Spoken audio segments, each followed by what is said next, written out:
Your blowout and your hair and your color looks good.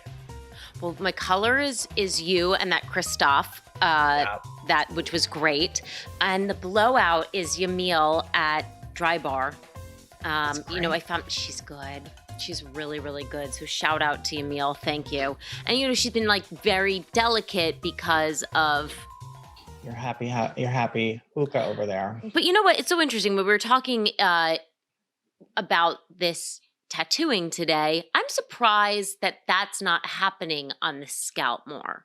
For things like this, when I see women who have like really, you can see through their scalp, I wonder if I'm really going to push Dr. Ziering, the guy who did my hair transplant.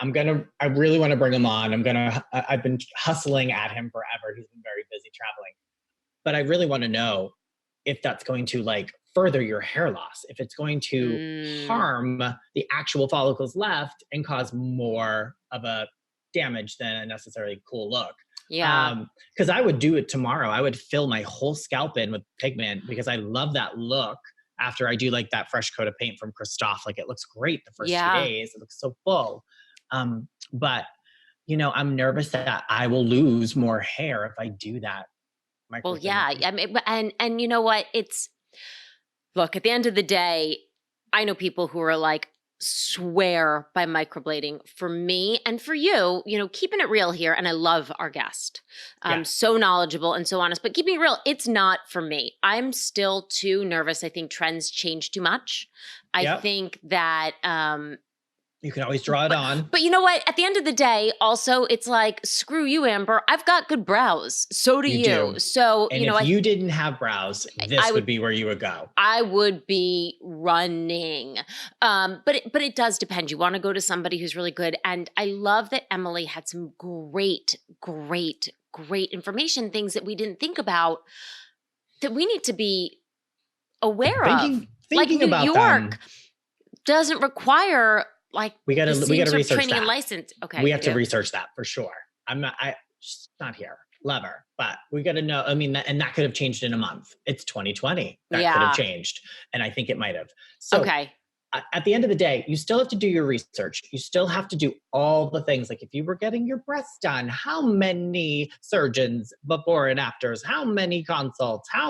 You got to do it. It's permanently above your eyes. People look you in the eye and they're going to look at your eyebrows for the rest of your life. Yes. And it's not something, it's something that I feel like you're also going to have to make the commitment to, because as it fades, you're going to need to get it redone. Forever. And ever. And ever. More reason, in my opinion, to be very cautious and love who you pick. And I mean, like, love them to the point where you want to really hang out with them, because you're going to be hanging out with them for a while. So what a segue into our guest today, Emily Joy from Dollistic, because how much did we bond right away on we both know where we rent the runway, all the things. I think that's where you and I would be going to get our brows done. That's for sure. For sure. And honestly, I would consider it for something like the lip blushing, where,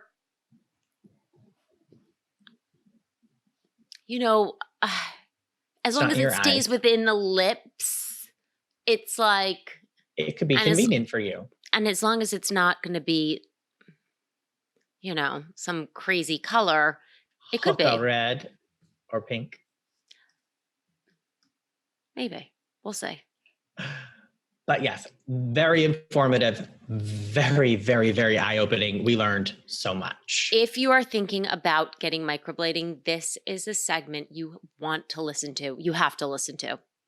We look like we're going on a safari today. We got the leopard, we got the snake skin. So I have to tell you that this is, I do Rent the Runway. I live and breathe Rent the Runway. And this was the outfit I'd planned. And I laughed so hard in my head when I saw you come on, because... This is Rent the Runway too. Oh, is it really? Yeah. What? Yeah. I'm obsessed with it. I bought this one. Isn't it great? Because you can buy the stuff. I stuff. couldn't give it back. It's super cute. So...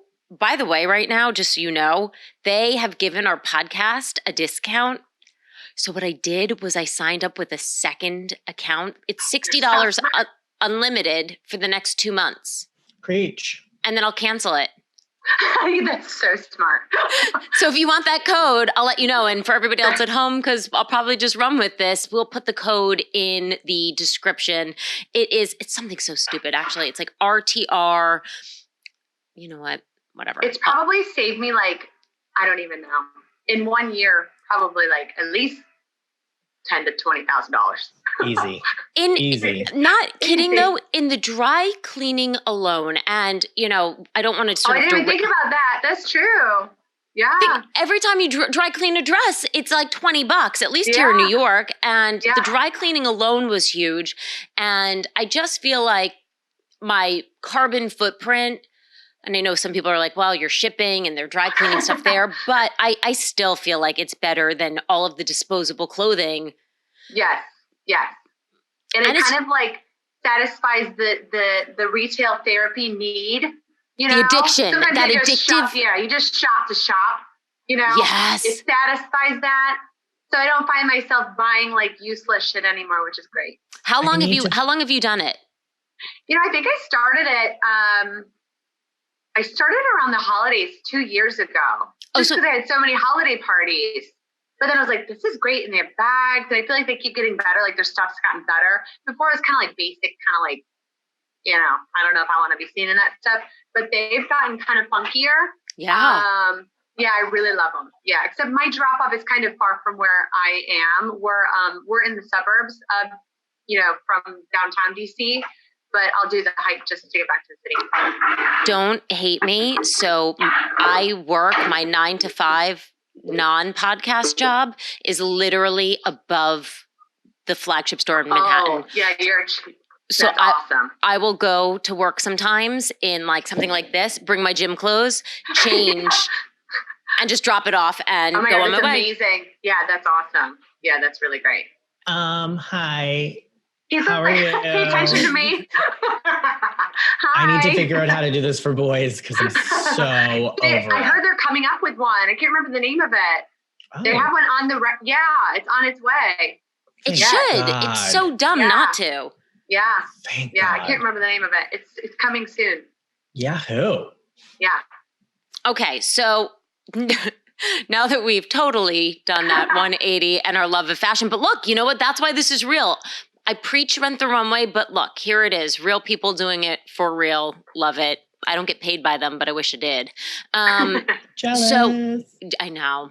No, I'm jealous. Oh, you're jealous of us both. Look at us in our safari. Oh, you even have thumb holes. That's awesome. Look at the thumb holes. Are you going to laugh? And then Ryan will go. So I was just putting this on, and when I ordered it, I was like AFRM, like Ephraim. And I just realized as I was like squeezing myself into it, I think it's Affirm. Yeah. I think you're right. So it's Affirm. And it is tight AF. So Emily, you are like the go-to when it comes to brows, microblading. Brian, have you ever done microblading? I have not yet. Okay, right? Brian, you have beautiful brows. Thank you. Beautiful. Thank you. I went to a woman named Jamila, and I started at 15, and she was epic and kept my brow like right where it needed to be, and I never went too thin, and she never let me go too thin, and all the things. I'm so grateful for Jamila for not ripping all my eyebrows off. Yeah. You may be the only one in the world that doesn't in the 90s. Yes. So I want to be honest because, people come to us a lot, and I think I've said it on the podcast before. When it comes to microblading, I've always been a little bit on the fence, only because I've seen it, especially in women of color, I've seen really beautiful microblading. But in the fairer skinned women, I find, I don't know, maybe I'm just not digging deep enough, but it's like a big thing, microblading. Like everybody's doing it. So what am I missing here? You mean you're scared to commit because you've seen botched jobs? Is that what you mean? And you know what I think it comes from? When I was growing up, my elementary school nurse, okay, she was my first exposure to like bad drawn on, she probably had, now I was 8 at the time, so I didn't know, but she probably had no brows and she probably just drew them on big in pencil and they were terrible. So I think that has probably always left a sort of taste in my mouth. But microblading is essentially you're tattooing, right? Brows on. So doesn't that kind of fade? Doesn't it? I don't know. I think your issue is the fading. And I think your issue is the tone when it fades can sometimes be not so perfect. Right. And forgive, we only want perfect. So that is our issue. I think number one, and I couldn't think of a better person to speak to, but you on like how to navigate that fear. Got it. Well, I'll tell you what, the fear is real. I mean, the people that aren't nervous and that don't do the research are the ones that can get into trouble. And before it was, relatively new. There weren't a lot of people doing it and everybody was thirsty, but now more people are aware of the things that can go wrong. We've seen it on TV, we've seen it in magazines, we hear about it. Somebody knows somebody who's been botched by somebody else. And then what's also terrifying is actually, because you guys are in New York City, right? Mm-hmm. You're in New York. Different states have different regulations and requirements for permanent cosmetic artists. So New York is unregulated, which means maybe they don't have any minimum education required before licensing, which is terrifying because not only are we, tattooing faces, but two, we're dealing with blood, which could mean like, not only do you get botched, but you also have like some sort of a disease. Wait a minute. I want to stop there for a minute. So in order to do permanent cosmetic tattooing, right? Or permanent cosmetics is in New York, you don't need any certification or any license? Many states keep changing.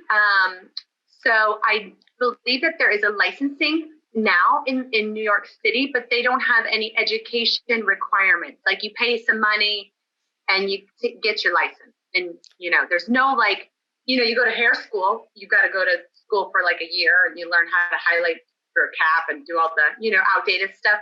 There's many states have no minimum education requirement.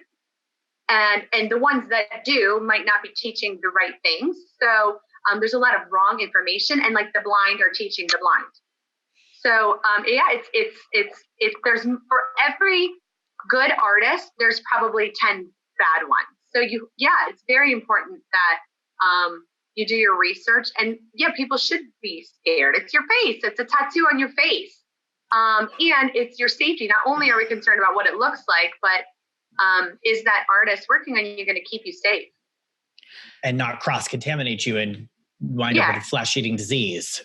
Yeah, or, hepatitis, which might, or something. Yeah. So, okay. Yeah. So now that didn't really do a lot to alleviate my fears. No, but I'm glad you bring up that point. And so what are things that we should be looking for when we go to somebody? Like, what are the questions we should be asking them? Sure. And in today's age, I would ask not only for before and afters, but what do those brows look like healed, meaning in 4 weeks? Because when we're looking at somebody's portfolio, a lot of times they're looking at the right after the procedure has been done. But the surface itself, like think of injectables, think about any kind of, cosmetic procedure. Service. It's like kind of like it changes, right? You get like, if you get filler, it's going to get a little swollen, maybe you get a bruise, and then it looks good a little bit later. What does the pigment color change to in 4 weeks once it heals? What does the shape turn into? Maybe someone had a lot of bleeding during the procedure. So what looks like a hair stroke maybe is just like a tear in the skin. And so no pigment was actually inserted. So the shape can change. So really we're looking for healed results. That's the true after. That's what you're going to have long term. So I would always ask for healed images from the artist you're researching. I would ask to see their bloodborne pathogens certificate. Even if the state doesn't require that, that's something that they need in order to know how to keep you safe tattooing you. Can you say that one more time? It's called a bloodborne pathogen certificate. It's something that should be done annually. It's just saying, hey, I deal with blood, but I know how to keep you safe. And if they don't have these things, then you know what? That's like turn around. Minimum. Yeah, that's like the bare minimum, bare minimum. Okay. You know, and also each state is different. So maybe find out what your requirements are in your specific state. I would also ask to see their insurance, because God forbid that something did go wrong. Do they have an insurance provider? Stuff like that. That's kind of, yeah. And you know what? I feel like I jumped right into this, but for anybody who's listening and who might not know what microblading is, can you explain the difference between, you know, going and getting like a tattoo at a tattoo shop and microblading? You know, honestly, there's not much different. Anytime you're implanting pigment or ink into the skin, it's a tattoo. I don't care if your girlfriend is giving you like a prison tattoo with like a safety pin at home, or you have a tattoo gun and you're in a tattoo shop, you're implanting some sort of ink or color into the dermis, into the skin, and that is a tattoo. So microblading is considered a manual tattoo. There's no cord, there's no bzz noise. It's literally like almost like calligraphy, like style, almost like ice skating on the skin. So each little hair stroke is essentially a tear in the skin, and each tear is implanting pigment, which is why it appears to look like hair. Because it's a little it's stroke. A tear. So what are you using to do that if it's not a gun? It's literally like a little. It looks it's it's kind of. It's not a blade. I don't know why they call it blade. It looks like a little, you know, those like grandpa combs that are like metal, like that your grandpa would use. Like it's like a miniature little comb, and it's a row of needles. Oh. And it's attached to like a pen like device. And so those little needles are kind of flexible. So they give a little bit on the skin, and they kind of bend and just go along the skin and just implant the pigment with each little movement. Okay, so what right off the bat, so my mother, who used to pluck her eyebrows so thin back in the day, Mom, I know you're probably listening to this and ready to run out. Like, who is this good for? If you've got no brows, is this a good option? Do you need some brows? Will she look like my nurse? You know, the hot topic right now is microblading, but I will say that more people may be a candidate for more of a traditional tattoo. Microblading, because it is it's inserting the pigment with tears, there can be some people that aren't candidates for it. I would say anyone with mature, delicate skin, anyone that is on any blood thinning medication, someone that may have you know, underlying health issues, someone that's just going to be sensitive and bleed a lot. So a lot of my clients come in seeking microblading. That's what we're known for at Dollistic. But I may turn them towards or encourage them to seek out more of like a powder brow. And the powdered brows have come a long way since the 80s and 90s. You can now do like a pixelation. So it just kind of looks like a dusty kind of tattoo. It doesn't have to be a hard edge drawn on brow. It can be very soft and just look like your brow powder. So if it were someone mature that had delicate skin, I would probably encourage them to do more of a powdered brow tattoo instead of microblading alone. And so when you're saying powder brow, you actually, it's still a tattoo. It's just a type of tattoo. Correct. Interesting. Yeah. Okay. And it's less harsh than what your nurse was showcasing, and it's more of like a almost dotted dusting, like a flicker of like a paintbrush of a brow, almost like you would do with your brow brush. Yes. Like fill in you don't have a little. To do it. You wake up and it's done. Yeah. Right. And so for someone that has no brow, I might suggest that to them, because maybe microblading alone won't give them the density that they want. You know, maybe it looks great at first, but then over time it's going to soften. You also don't get as much pigment in the skin, so it's going to fade a lot more rapidly, microblading versus to like a micro shading powder brow. Okay. So it's just a different technique, and it's a different device, but they're both still a brow tattoo at the end of the day. And so now when you talk about fading, let's say, because, you know, we think about things, certain cosmetic procedures, I don't get so scared about because it's like, all right, if you get filler and God forbid it's awful, they can dissolve it.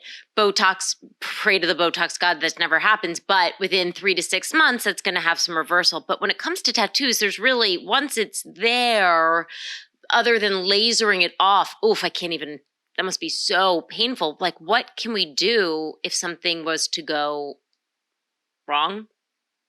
So, this is, again, goes back to researching the right artist. There is a lot of I would say misinformed people, and there's some wrong information out that's not factual about microblading, saying that in a year or so, it'll just disappear. I have been doing it for 6 years. I've never seen any one of my clients come back with nothing. They all have traces of pigment in their skin. Yes, it's faded significantly, but let's just say you didn't follow. I recommend everybody come back once annually, because then I can kind of keep tabs on what they look like. But I have had people go 5 years in between. So what does that look like after 5 years? It really depends on the person. I've had people come back and maybe it's just like a faded version of what they once had as far as the color goes, but I don't see any hair strokes. It's definitely dissolved into like a powder over time, like a really soft, like the hair strokes kind of blur and blur and blur and blur over time. And then it just looks like a really faint brow powder after time goes on. Now the color, that can depend on many things. And since you guys are into the beauty stuff, I'm sure you're taking really good care of your skin, right? You're taking like, what are you doing? Retinol, hydroxy acids. What are we doing? All the acids, right? All the things. All the acids, all the things. So think that's to lighten and brighten, right? To treat hyperpigmentation. Well, my clients fall into that same category, right? They're worried about what they look like, so they're coming to get their brow tattooed. They also care about their skin, right? So it's this battle I constantly have, because they're using like retinols and things to get rid of hyperpigmentation and sun damage, but then they're also brightening their brow tattoos, and their brow tattoos a lot of times will then alter in color. Wow. So when you see someone that has maybe like salmon colored eyebrows, I'm sure you've seen that on the streets. Have you seen that? Or like pinky peachy tone. Yes. Yeah. A lot of times that's due to skincare at-home usage, maybe peels at the dermatologist. Maybe they're getting laser, IPLs and things, and they're not doing anything to protect their brows. There could be fading. Let's say they have anemia and they are low on iron, and maybe they don't know that, right? Like a lot of people don't know they have an iron deficiency. Their brows have a small trace of iron oxide in the ingredients. And so their body might say, ooh, yummy, this is exactly what I need, right? And so it eats at the pigment. And so when something changes color, right? Like let's say you start out with brown, it's not going to turn to salmon overnight. That's just never, it doesn't happen. Sure. You're going to see like, hey, this like looks a little funky in one area, or like the top might show like it's fading a little funky. That's when you need a touch up. It just means you need a touch up. It doesn't mean you're stuck with salmon eyebrows for the rest of your life. I want to ask you about that, because there are certain things, and I want to clarify this. Like there's certain procedures that you're going to do where you just got to sign into it for, I don't want to say forever, but for as long as you want that desired effect. So, for example, Botox, right? Botox, it's not permanent. You're going to have to go get it. Things like the lashes, right? So I was doing lash extensions. The second that you don't have lashes, Latisse. Latisse is another product. The second you stop using it, you're going to revert to your old brows. So or your old lashes. For people who are considering getting brow tattoos, is that pretty much like you better make that commitment for the rest of your life? This is why you need a good artist. Right now, the trend, I'm sure you've seen, like, I'm sure in New York especially, the girls have kind of like the boy brows going on, right? Like these overground, really fluffy, kind of unkempt brow is the trend. All of the girls in Vogue have these fluffy, wild-looking brows. I have young girls come in and request that for me to tattoo that, right? And I'm like, absolutely hell to the no, because that's going to go out of style for sure in like a year or 5, I don't know. And then you're going to hate my guts. And then you're going to be really upset with me. Also, our faces unfortunately change, right? And sag. Ryan, we've talked about this before. Or like, lift. Maybe like or lift. Right. Okay, so both. So those are things as an artist, because this is permanent, I need to take those into consideration. I need to know when to say no to my clients.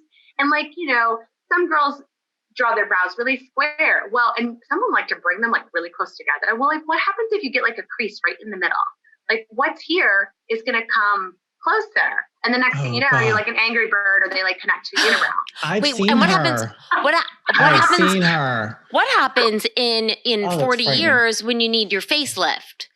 So again, a lot of people might have a low hanging brow and they're like, oh, please, like, can you just like shave it all off and give me a high arch? And I'm like, sure, I could do that. But like, what are the chances that you're going to get a brow lift or a facelift? Because if we bring it up and then you bring it up higher, then you just get a look surprised all the time. Crazy. People are going to say, oh, what's wrong? You say, nothing's wrong. And you just feel like this all the time. I also have a lot of girls that like those really dramatic, like long tails. Yeah. And so like, again, everything here is going to come south, right? So like we can kind of come up and out, but we don't want to come down too far, because we got to give our faces a little insurance to change. Yeah. Because this is permanent, you need to invest in an artist that knows what they're doing and knows how to keep you in the realm of safe as far as like your health, and also what will this look like long term. We're not going to do any trends. We're not going to do anything like too dramatic. This is how people see you when you have no lash extensions on, when you don't have your lipstick on. Like, are you just going to have this long ass eyebrow? Like, it's just, we save the drama for makeup. Smart. We want to, smart. Right, Yes. Build that in after. Yes. And so for me, like I'm extra all the time, most times. Very rarely am I seen without makeup, but I definitely add more drama day to day. Like when I have my lips on, I'm going to add like a little bit more drama to my tail and make my brows a little bit bolder. But when my face comes off, I'm like a potato. Like I don't have any color. I just like, I don't want to just be like a walking eyebrow. I love eyebrows. Right.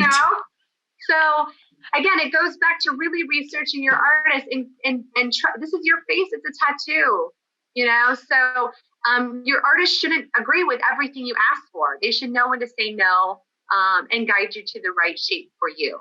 So quick question. How do you feel that in the industry of hair transplants, they're now transplanting to eyebrows? What is your thoughts on that?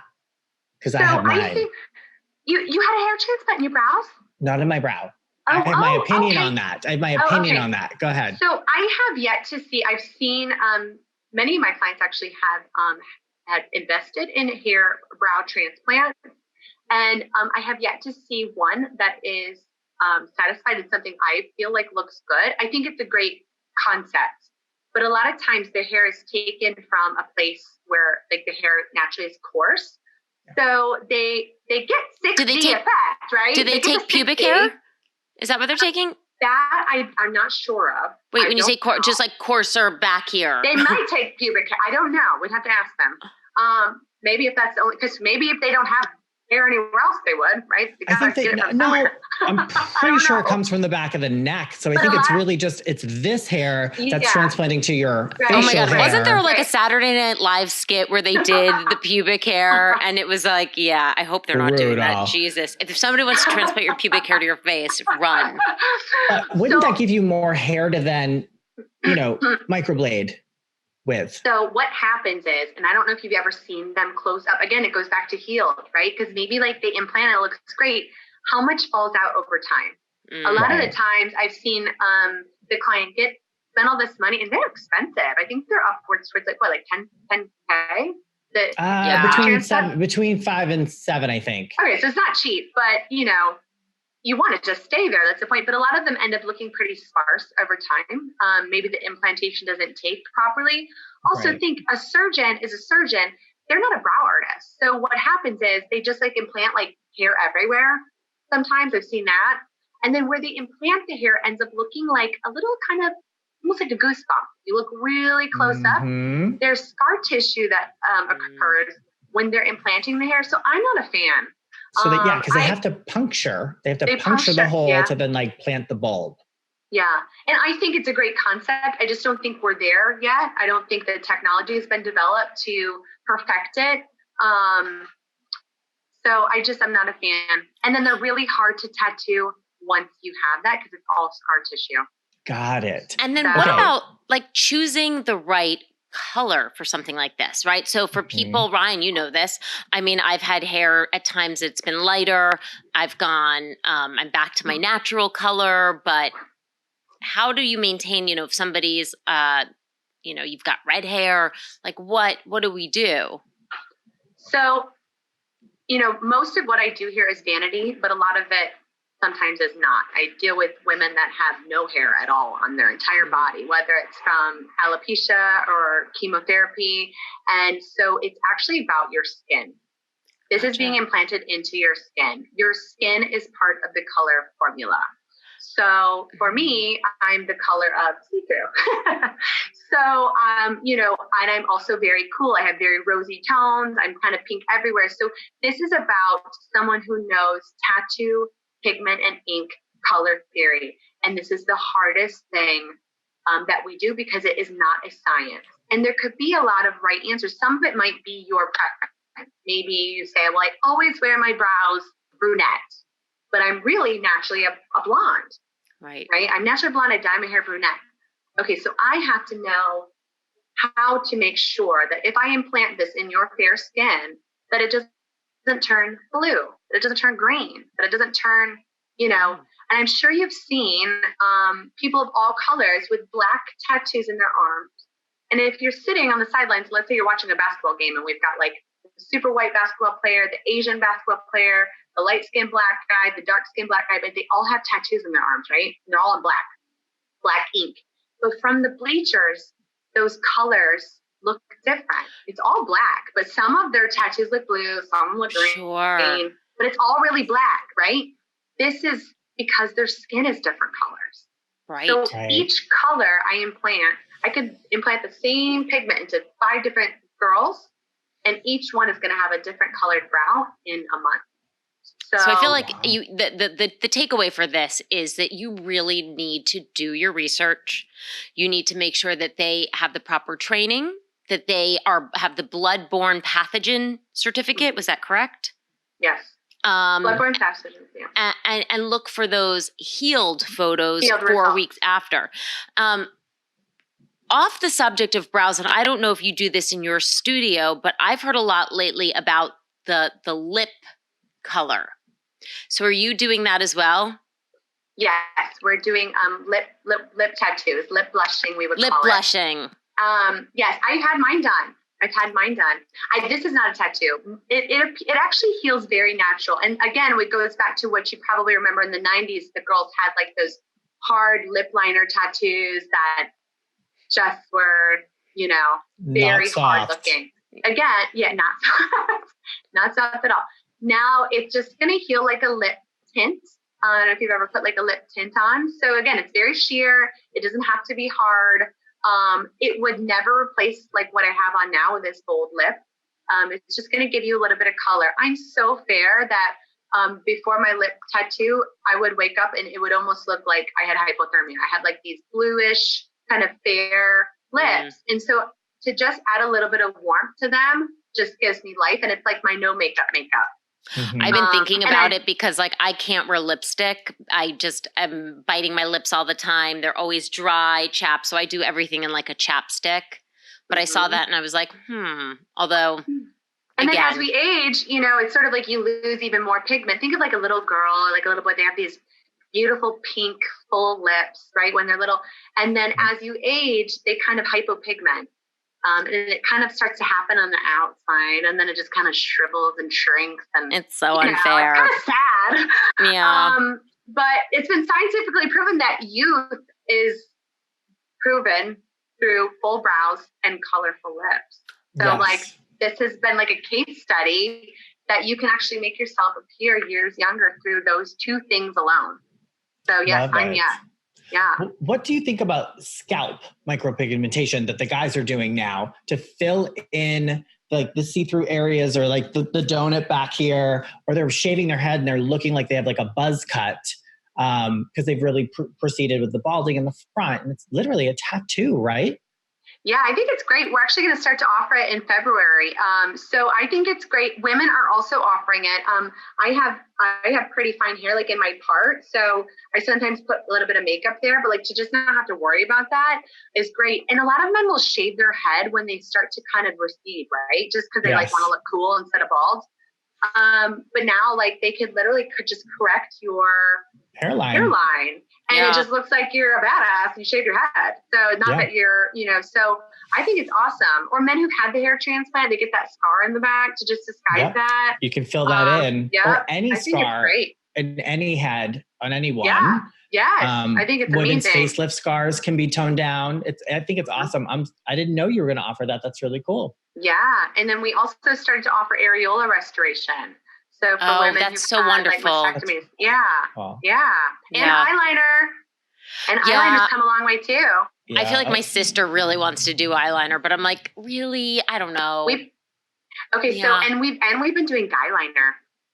Oh, that I can definitely that I get. Yeah. You just get like a little pigment, and all you have to do is like dot the lash line, so it's like undetectable. It's just gonna kind of give your eyes like a pop, make your lash line look denser. Yeah, so again, it can be undetectable. It really depends on your style. I'm totally okay waking up looking like I'm going to the club. Like I'm totally okay with that. But for some people, they don't want that. So if you don't want it to be detectable, we just would do really minimal. And then you can test drive it. And if you ever want more, you can always do more in the future. But I always say start with less with tattoos. Start with less. Yeah. See how it heals. Even with brows, you can always do more with your makeup. And then what is the cost for something like this, for like a microblading of the brows? I think it really varies depending on what region you're in and how much experience the artist has and the demand of the artist. So I would say anywhere from $500 to $1,500. Okay, so it's an investment. Gotcha. It's an investment, but it's permanent. So it's going to save you loads of time in the morning. It's really a luxury to be able to wake up and not stress about like whether your eyebrows are even or, is one melting off at work or, can I go swimming? Can I go swimming with my kids and not have to worry about what I look like? Yeah. Like it's truly a luxury. And it's so liberating to just feel confident and not have to worry about those damn things anymore. Yeah. I had a friend who like refused to shower with her boyfriend because her eyebrows would come off. I know. We hear those stories all the time. She microbladed. She was like, in the shower we go. Like she was like, we are doing it. That's so amazing. It is. We hear those stories all the time. I actually I'm a huge fan of Dolly Parton. Mm-hmm. You know Dolly? Yeah. So I've been hitting her up. I've been sliding her DMs. She doesn't read them, but one day maybe she will. I really want to tattoo her brow. So she says that her husband's never seen her without makeup on. She will go to the bathroom, close the door, wash her whole face off, and then put on her like nighttime makeup. And I'm like, oh my gosh, she's Dolly Parton. You don't have to do that. Like, let me help you, girl. So yeah, this is a very common. I know. Yeah. Like, good for her. This is a very common thing. Or, so we hear stories like that all the time. I will say, and again, I don't have the experience with the microblading, but when I had the lash extensions, which I know are terrible for your lashes, but man, it's so great to just like wake up and be like, hello. I know. I have some right now and I love it. I just love it. It saves me so much time. It's so much time. And you can't duplicate it with, I won't say you can't.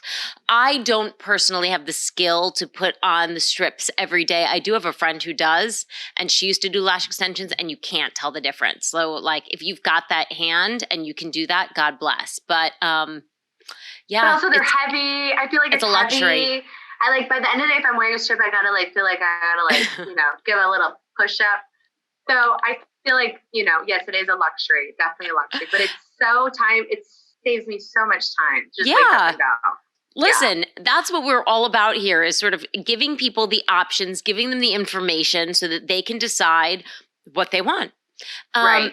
So Emily, thank you so much for this. You're welcome. For because listen, at the end of the day, like you said, it's permanent. It's something that you shouldn't take lightly. But if that's something that you want and that you need, do the research and you can have beautiful, wonderful results. If people want to see some of your incredible before and afters, where can they go?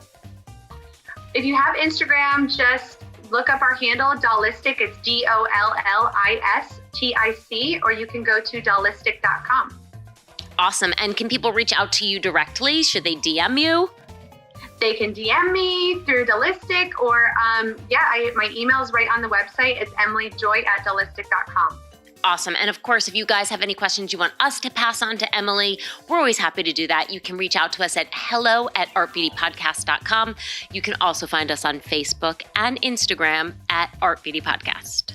Also, check us out on YouTube at youtube.com/Art Beauty Podcast. And as always, we're going to see you next Tuesday. Bye-bye.